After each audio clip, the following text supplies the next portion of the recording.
Tonight, a couple of faces that have played a lot of cricket at international level, but you don't see them so often on TV. Andre Adams, wonderful to have you back. Thanks. How's Notts going? Yeah, very good, very good. Nice place to be. Good stuff. And Paul, your Auckland team's coming along well? Yeah, no, things going very well. 2 weeks from the end of the season now. Yeah, well, those are the 2 weeks that matter, isn't it? It is.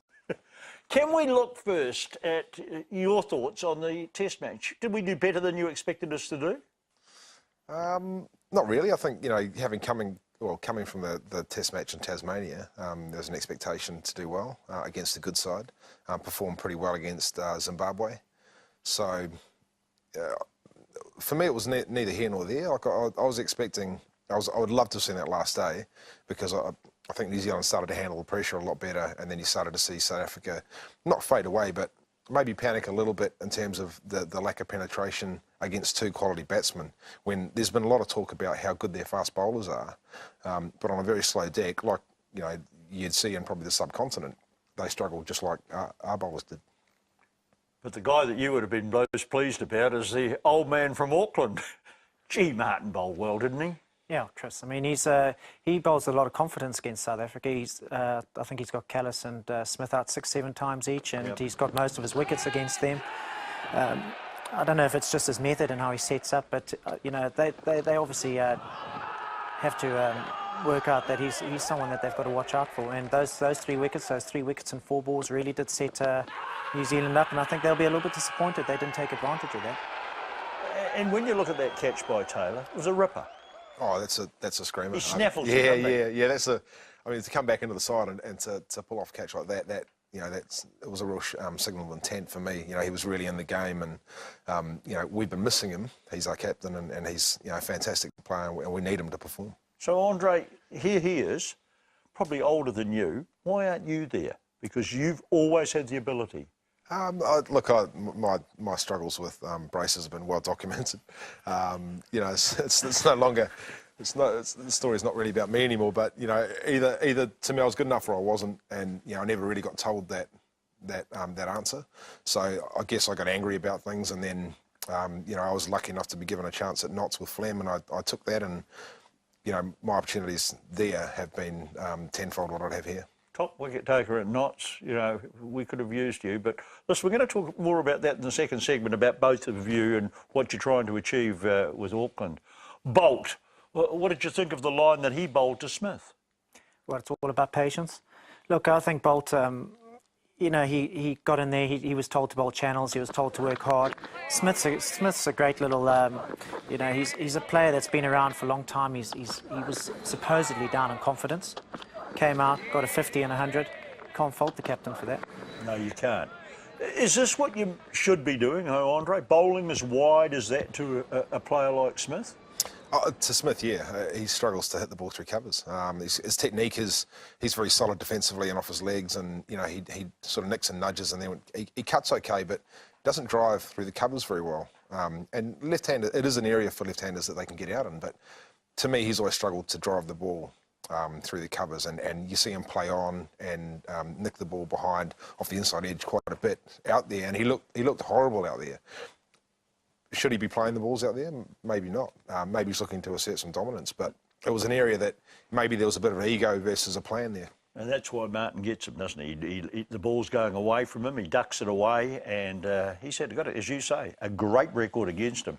The thing that impressed me on the last day was McCullum. You know, Brendan has his critics, but Healy looked solid to me. Paul, did you happen to see him batting in that last day? Yeah, well, I've picked it up in the last couple of months. You know, I think the captaincy through the one-day series, there was a little bit of respect that grew in me for the guy. I mean, he handled that pretty well, and there's a maturity with his batting. And what did concern me is he copped a bit of criticism for the way he got out in the first innings. You've got to be careful, I think, with someone like Brendan. You know, he's a natural stroke maker, and you know, he's got to find his method for scoring runs. And we don't want him going out there not playing his shots, because he can turn the pressure back on the bowling side very quickly. How's he rated worldwide? Very highly. He's so destructive, and you know, it doesn't matter what form of the game he's got. Even though he's a shortish guy, he's got the power to clear the boundaries. He can hit the ball anywhere. He's got quick feet, so he can play spin very well. He sweeps very well. You know, I was just looking at that footage, and it was nice to see such a mature innings. And maybe the captaincy's done that, because you know he's really wanted it for a long time, and he's been disappointed when he hasn't been given the captaincy. But you know, you can never question his fight. You can question some of the shots he plays sometimes, but never question whether he's up for the fight. And that he really showed that in that innings there. And you know, it was exciting to see him and Roscoe going so well, because a total of 240 runs, to them, if they start going, it just gets blown out of the water really quickly. Thought Roscoe batted well, Paul, on the same day. Yeah, look, I think there would have been a little concern that he hadn't been in a competitive match for a few months. He didn't get a chance to bat in the first-class fixture prior to that. Well, that seems stupid to me. You guys were playing them. You would have been happy about him playing, wouldn't you? Yeah, we would have. Chris Martin wanted to bowl at him, you know, test himself. And look, there were some rules and regs in place, and I think New Zealand Cricket have said that they're going to revisit that particular clause. But you know, we went with the hearing from up top. But fortunately, Roscoe got through it, and I thought he got a good start in the first innings. And the maturity and the feel he got back into the game in the second innings is augurs well for this next Test match. Well, McCullum dropped down the order. Nichols opening. I don't know this guy at all. I'm conscious of a lot of courage that he's shown through personal circumstances. He's someone I really want to see do well, and I don't know him, but I think he's struggling a bit. I think he struggled against Philander, and you know, I mean, he'll take a body blow, no problems. You know, quick bowling's not a problem. You get hit as an opening batsman. He's the first person to admit that. You know, that's just part of the job. But you know, there's been a lot of people struggle with Philander just lately. You know, he averages 7 wickets a Test match, so he bowls an exceptional line and length. He hits an area outside off that is very difficult, and the pace that he bowls at is a little bit different to, you know, what you expect from out-and-out quicks. He's just sort of 135, hovers it in the channel and swings it away, you know, and can bring the ball back in. It sounds like a phenomenal bowler when you talk about him like that. But, you know, his record so far is one that proves very difficult for most batsmen. Bob gets to face him at the top of the order every time. So, you know, he's either going to look ordinary or he's going to get through it. I think he's a fantastic player. Do you? Yeah, I think he's a fantastic player. His temperament is right up there. He's got the shots. He's not scared of anything. Yes. And he just needs time to find his feet. Paul, you know, I've said I don't know this bloke at all, but he's a particular favourite of mine, and I'm not even quite sure. Do you agree that he's got the goods? Yeah, look, he's originally from Auckland. He's been down in Canterbury for a couple of years now. I think when you start out in international cricket, and he's still starting, you're going to get examined. Yep. And that was a stern examination. I guess what we want to see this week is he's gone away and he's learnt a little bit. He would have worked hard this week. And you know, that's what we'll probably see in the next Test match. Well, you've been lucky. You've seen Guppy in terrific form this year. Is he going to be able to get a decent score in one of the Tests? Well, I hope so. I mean, Guppy's a bit like I alluded to with Brendan. He's a wonderful stroke maker, plays great shots, and when he gets on a roll, he's awesome, and he can really put the pressure back on. But in Test cricket, can you be scoring that quickly? Certainly, Sehwag goes ahead and does it. Guppy's still got to find his method and the tempo that is going to take away games from the opposition. He's made the call that he wants to play county cricket, Andre, like you, and he's said, I'm not going to play the IPL. This is how I think I can develop my cricket. How's it going to help him? Well, I think, you know, if he goes to Derby, I'd like to see him playing Division 1 because he's going to face better bowlers. He's a fine player as it is, but I think constant pressure in Division 1, facing really good bowlers all the time, is what he's lacking at the moment. You know, in the one-day game, in the 2020 game, he has his game sorted out. He knows he's going to attack the bowling. You can see his body language is completely different to a Test match. He's almost defensive. And so the short ball at the moment, because he attacks it in the one-day game, I think he's running into a bit of conflict as to whether to hit it. Do I look stupid getting out to a hook shot? Or do I just hit it for 6? You know, and then there's all the rubbish that goes on the media, questioning people's shot play and all that kind of stuff. Don't go too hard on the media. Look, you know, let's be honest. He's a fine player. Yep. If he is given time to develop his own game and find his feet, why won't he be a good player? You know, why won't he score runs? But I think he needs to be more positive with the bat. He certainly needs to play more shots, as far as I'm concerned. All right, well, let's have a look at a controversial aspect. Where are you guys with the whole thing to do with the system and the technology? Because we've had this Bracewell comment where Doug has come out after and had his say. Where do you stand with the technology thing? I'm all for it. I think there are definitely always going to be margins around the edge where people are going to be unlucky and question decisions. I mean, at first blush, that looked out. This is the one he talked about in the press conference. He was furious about it. Yeah, at first blush, and it was a key wicket in the game. And I mean, Alan Doyle, he's well recognised as a world-renowned umpire, one of the best. Gets it right in everyone's eyes, and then we're talking millimetres, it's not out. Well, Ian Taylor, the guy from Dunedin, who's had so much to do with developing this, inventing it, he almost pulled the plug. He really got uptight about it, saying, I'm sick and tired of the criticism. I've had enough. And probably rightfully so. What's your take on it all? It's unfortunately, if there's still a human aspect to it, there's going to be errors. You know, we saw in Tasmania some dodgy decisions. You know, a ball pitching outside leg when it clearly didn't pitch outside leg, and carrying on, you know, stuff like that, where if the ball has to be marked by, if there's a human aspect to it and they have to do the ball tracking so the camera can continue to do its thing, well, then there's going to be issues. And then you can argue that there's, you know, technical faults with it. But as far as I'm concerned, the ball pitches outside leg, it's not out. This is McCullum being saved a couple of times by the decision. And I think that they probably got this right, both of them. One was going over the top, quite clearly there, and the other one pitched outside leg. You better, when the people are sitting around at home and they know more than the guys out in the middle, I don't think cricket needs that. I think you need the technology to have the decision right. Well, my take on it is it's getting it's Exactly. taking the really bad decisions out of the game. Those are the ones that can really turn games. What we're talking about here are the marginal ones. Yeah. Your take the same? Oh, either it's used by the third umpire alone, or it's not used at all. I don't see a point in having just two challenges, because if you get three howlers and you got the first two wrong, well then you still have a howler there. So what I saw in Australia was the third umpire making those decisions. There was an instance where George Bailey was batting in the one-day final. He walked across, a leg bye was given. He was clearly out LB. The third umpire gave him out. It changed the game. Tasmania ended up losing that game and losing the final. And had he been able to stay on strike, he was on 100 at the time. You know, maybe there would have been a different scenario. But to me, the third umpire is the person to do it. If it's not out, he can do it. He can call the batsman back. If players challenging and all that kind of carry on, they should just accept the decision and walk off, and then let the third umpire do the challenging. Right. What did you use in the domestic competition? Because we're all confused. You have been using it though, haven't you?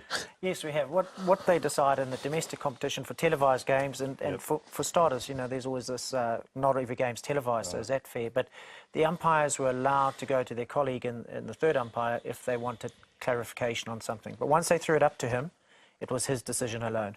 And it was entirely up to the umpires. It wasn't a challenge that the players could bring. Let's look at tomorrow's test. They're saying the Hamilton pitch is a greenie. Your comment? Might be green today. It certainly won't be green tomorrow. And if it is, most of the time it lacks pace. And that's the biggest downfall of that wicket. So if it's green and lacking pace, well, it's going to be a horrible scenario. But you know, if it's fast and it's got a touch of green to it, that'll brown off and it won't be so bad. But the last thing you want to see is a dead wicket, and you know, another Dunedin scenario where the ball's not really bouncing through. Or you want to see some pace and test our batsmen. Nathula, you used to coach him. He's been brought in. They're saying he's not going to play. How good is this guy?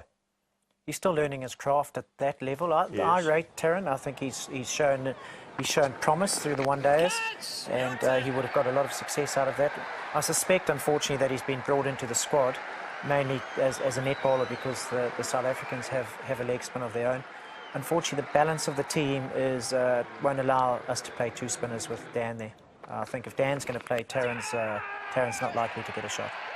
Is it hard being a leg spinner? You were one to get in a game, because often with a leg spinner, even at schoolboy level, they get hit for a couple of sixes and the coach has taken them straight off. You know. I mean that's a philosophical argument that spinners will always talk about developing the spinner. You've got to show a lot of faith through the age groups. But I mean, Imran Tahir got a wicket with a full toss. I mean, that's the nature of spin bowling. And incidentally, I rate that guy. I think he's a good bowler. Andre, I want to ask you about Southey because, you know, you're a very, somewhat similar personality, I would suggest, because you were fiery. Now, this guy, I think, I liked him, Southey, but I think he got carried away with the moment. I think he went far too far, and the only person whose performance suffered was his own. Is that a reasonable take on what happened? I don't know. I really like the way Tim does things. For too long... I'm not at all surprised you like it. Yeah, for too long, New Zealanders have been a bit sort of mouthy when they've been on top and not really backed it up. And I like the fact that he goes at the opposition regardless of this scenario. So you can't accuse him of being weak or being one-sided with what he's doing things. Did it upset his own performance though? The fact that there was so much of it going on around him. I think he's aware that he's not performing. That doesn't make him no good. I think he's actually a fantastic talent, and I really like the way I like his action. There's a couple of things that could be tweaked with his action, nothing major, but he's got an aggressive personality, and we need more of that. He swings the ball when it's not new, which is good. He can swing it back in and reverse it, so it's cool. And he swings the ball away with a brand new, and he's got a bit of pace, and he can bowl a good bouncer, as I found out. But he's a fantastic bowler. I'm glad to see that people haven't jumped on his back because he's not performing. They've given him a chance, and now he's not performing, and the right thing's been done. He's coming back to play state cricket, and he's going to get a chance to perform there. Well, let's talk the opposition. Steyn hasn't at this stage dominated a game, and that worries me because this guy could really dominate. Well, that's the story with top-class performers. They're not out of form for long, and he's a great bowler. His record stands alone. I mean, he's quick, gets it up there, he tries to swing it in.